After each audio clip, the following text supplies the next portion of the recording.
people, welcome back to my channel. It's Sonita, back with a very long, much needed, much anticipated video. Well, I'm back.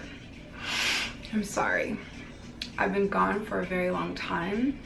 There's been a lot of people hitting me up, contacting me, messaging me, hiring me to help them with fellowships and whatnot. So I've been around. I very occasionally update my Instagram. I've never been a social media girl, obviously. I've always been very skeptical of social media. I've always been like, I side-eye social media, which is why, trust me, I frequently wonder why I started the YouTube channel, but then I get people thanking me for helping them win fellowships, which I have done. People thanking me for providing encouragement, providing actual steps on how to do things. And then I remember that's why I started a YouTube channel, so that I could create a community and help people feel less alone. Well, sometimes we're going through our own stuff and we're not able to keep up with certain things, and that's what happened. And since I'm starting and cultivating a Patreon community, I want to be really upfront with y'all about what's been going on and why I've been gone for so long, because there's a good many good reasons. It's not just because, you know, I've been working. In fact, I've been working a lot in many ways, and in other ways I haven't been working at all, which that doesn't make sense, but once I explain, you will get it. Shout out to you if you have joined me on this journey. I really appreciate it. I've come to fully appreciate how important your labor is, how important your time is, how important the resources that you offer to the world are. And I've also come to fully appreciate the fact that it's okay to pivot. It's okay to change lanes and say, okay, I'm no longer finding life in this lane, and so I'm going to switch to a different lane where I think there's something more prosperous waiting for me. And that was me pivoting from YouTube to Patreon, because, you know, I have a humble YouTube channel. I've considered many times shutting down the YouTube channel, and then I remember there are so many people who take such joy in finding your videos and watching them. Don't remove that content. I hope that's not annoying. I'm listening to the Javena album, so I'll turn it off. So that's what stopped me from shutting down the channel. But yeah, I'm ready to move into a different phase, and this is the Patreon phase where I can create a family and a community, and I make an okay amount of money doing consulting, because I offer someone a tangible service and they pay me for it, and I'm good at it. But I want to keep creating stuff for y'all. I want to keep doing this, but that just wasn't working out. We have to pay Black women. Yesterday was like pay Black women equal pay day yesterday. So I want to thank y'all today, whenever you joined, for joining, because you're just showing me that whatever coins you have, you're willing to spend some of that on me. I appreciate you. I want to open up and in a paid community that's going to be much smaller, which I like. I'll feel more comfortable opening up and talking to y'all about things like what I'm going to talk to you about today.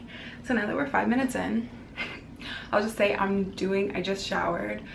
I haven't done my hair, but I'm doing my makeup, so I want to tell y'all why I failed. Okay, let me explique. So I was living in Paris, France for 2 years. I probably should change my YouTube header, because I don't live in Paris anymore. People are very fascinated and impressed by people who live abroad. I understand why. They think it takes, just based on the conversations I've had with like childhood friends, with family members, they think it takes a particular kind of something to make it work, and they're right, it does. Everyone's not cut out for it, and maybe even I'm not, based on what I'm about to tell you.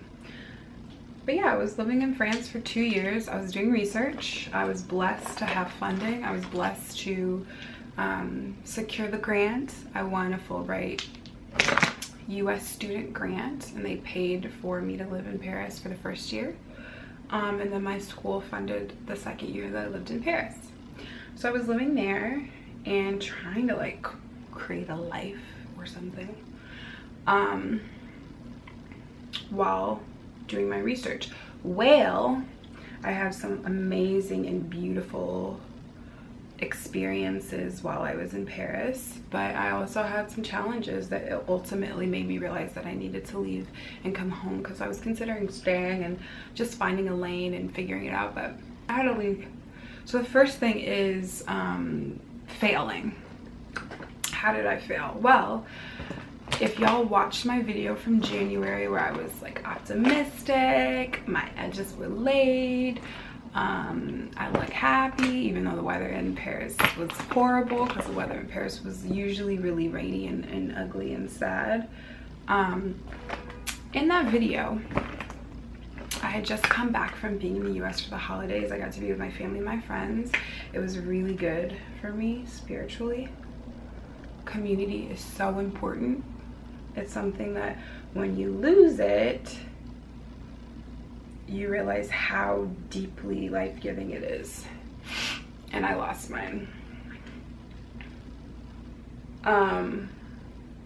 My goal was to finish my dissertation by the end of my funding, which was in July of this year, of 2019, because I had my data and I had already finished one chapter and I was only going to do a couple of chapters. So I knew that I had everything it took, and yet it didn't happen. Well, why?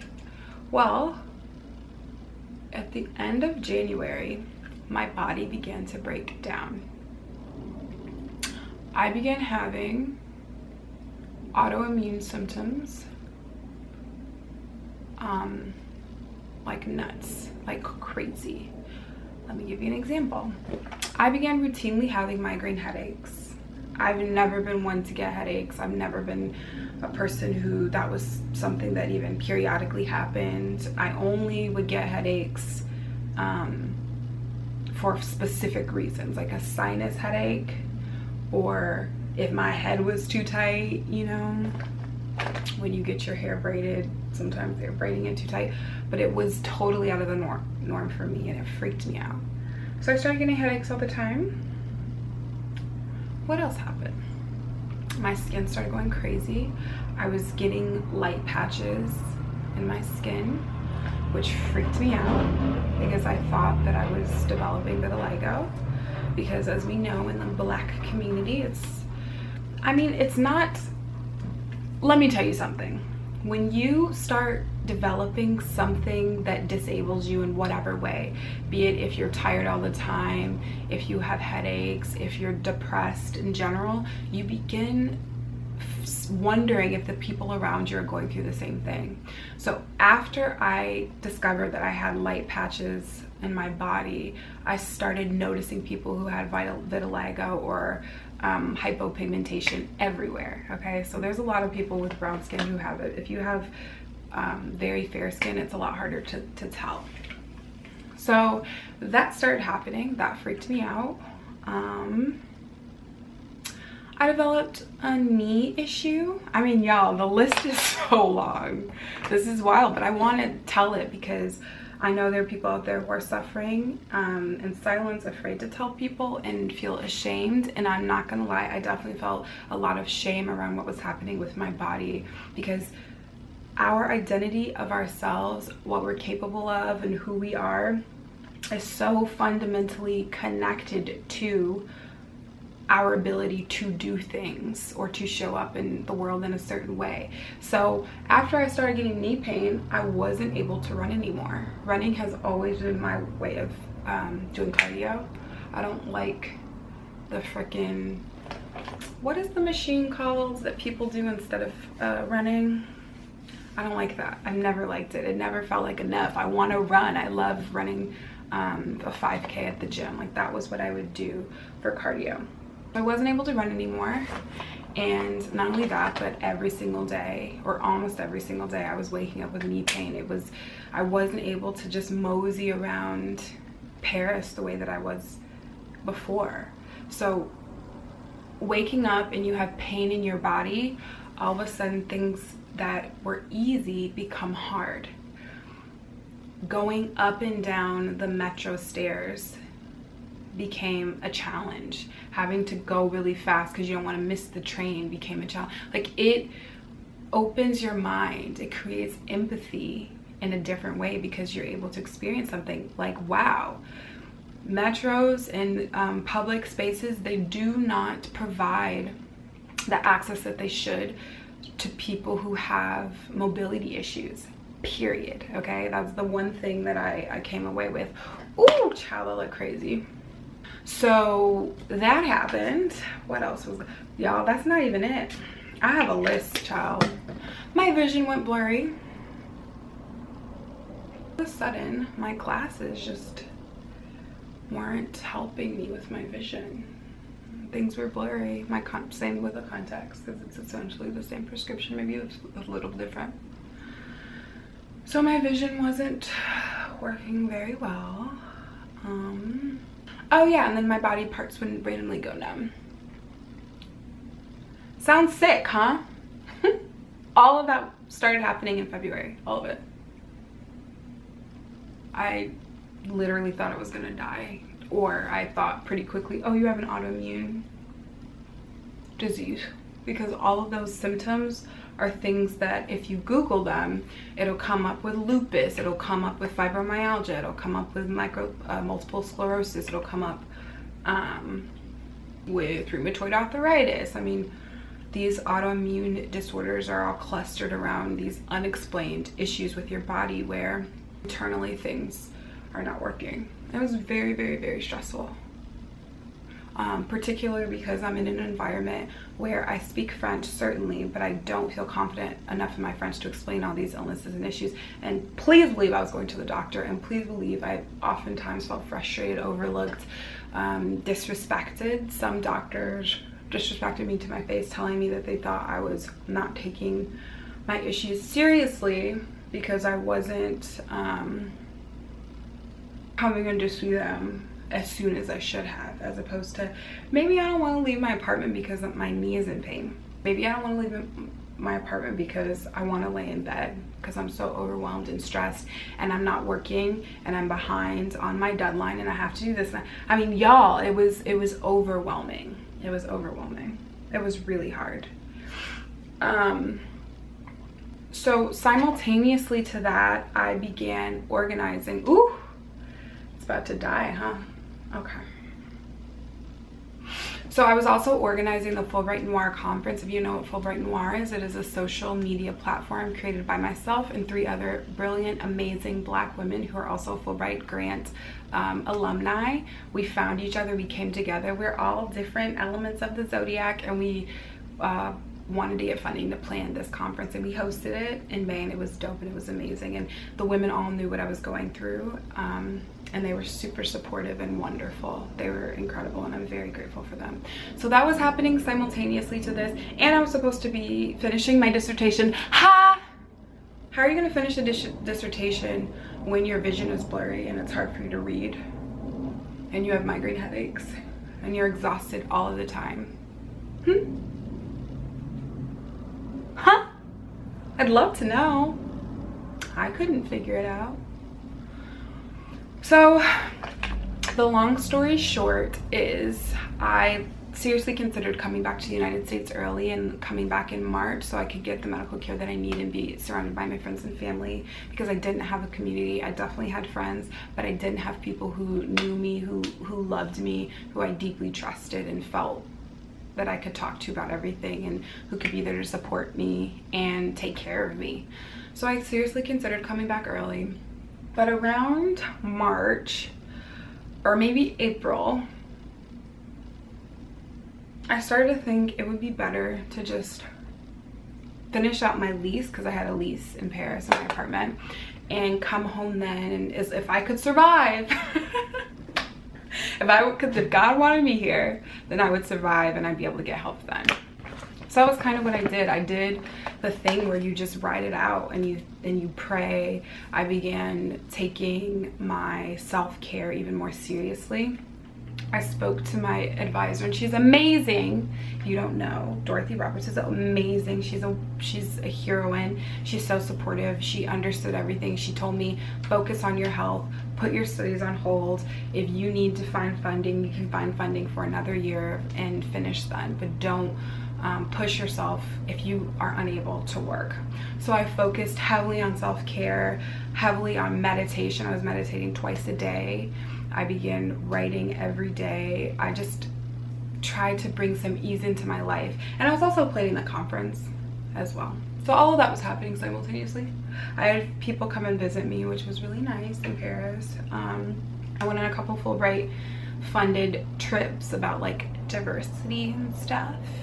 And then we had our conference in May, and that was awesome because we had about 20 people, Black Fulbrighters, come together and discuss our issues and come up with recommendations for the Fulbright Europe Commission and just kick it, have fun. We went out dancing and yeah. So how am I doing now? Well, I'm doing a lot better, and that's why I'm here even updating y'all, because sometimes only once you're removed from a situation are you able to reflect on it and even open up about it. So I'm doing a lot better, and that's why I'm here talking to y'all and chatting with you, giving you some updates on my life. I think this should be a part 2 video just because it's 17 minutes. I've been carrying on for a long time. My battery's about to die. So I will talk in the next video about things I did to get better, like healing myself, and then what am I doing now? Like, what happened? Did I drop out of my program? Am I gonna finish my PhD? Where do I live? All of that, more to come. What is Scholar Noire gonna become? What is she gonna do? Is she going to become an Instagram model? Probably not. Spoiler. But yeah, so I'm gonna leave this here. Please drop any comments that you have for a Q&A video. I want to direct so much of my content toward what the patrons want to see. So much love to you. I don't care if there's 3 people watching this. Much love to you. Thank you for supporting Scholar Noire. If there's 3 people in this community, hell, that means every month all of your questions will be answered. I'll make videos tailored toward you and what you want to know in general. So thank you so much. Please take care of yourself. Love and light and peace to you. Times are hard, so take care of yourself. Peace.